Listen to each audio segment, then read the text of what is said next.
আসসালামু আলাইকুম। আমি কাজী নীলুফার ইসলাম, সিনিয়র অকুপেশনাল থেরাপিস্ট। বিভাগীয় প্রধান হিসেবে কাজ করছি Japan Bangladesh friendship college of physiotherapy and health sciences. তার সাথে সাথে আমার এই অর্গানাইজেশন নাম হচ্ছে ইউনাইটেড ফিজিওথেরাপি জোন। এখানেও আমি বিভাগীয় প্রধান হিসেবে কাজ করছি।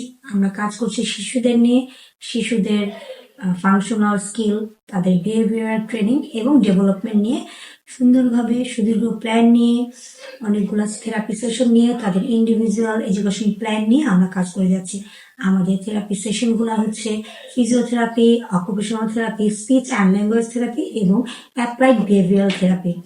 আমাদের এই থেরাপি সেশনগুলো একই ছাদের নিচে বৈজ্ঞানিকভাবে এবং পরিকল্পিতভাবে দেওয়া হচ্ছে। যেসব বাচ্চাদের বসতে দেরি হচ্ছে, দাঁড়াতে দেরি হচ্ছে, হাঁটতে দেরি হচ্ছে, কথা বলা দেরি হচ্ছে, অতিরিক্ত চঞ্চল, মনোযোগের অভাব, কথা বলে না কারোর সাথে, যোগাযোগ কম, তাদেরকে আমরা থেরাপি দিয়ে থাকি।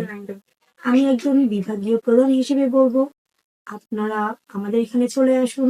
আমরা সুন্দর করে পরিকল্পিতভাবে সুন্দর প্ল্যানের মাধ্যমে আপনাদের থেরাপি প্রদান করব।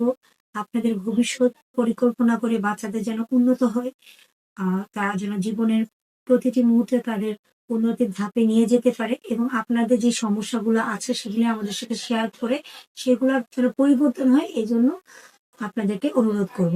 এবং তাদের ভবিষ্যৎটা অবশ্যই সুন্দর করার জন্য আপনারা চলে আসুন। যদি মনে হয় কোনো বাচ্চার কোনো প্রবলেম আছে, দেরি করবেন না। ডেভেলপমেন্টটা যত আগে আগে নিয়ে আসবেন, তত আগে আগেই তাদের পরিবর্তন আসবে ইনশাআল্লাহ।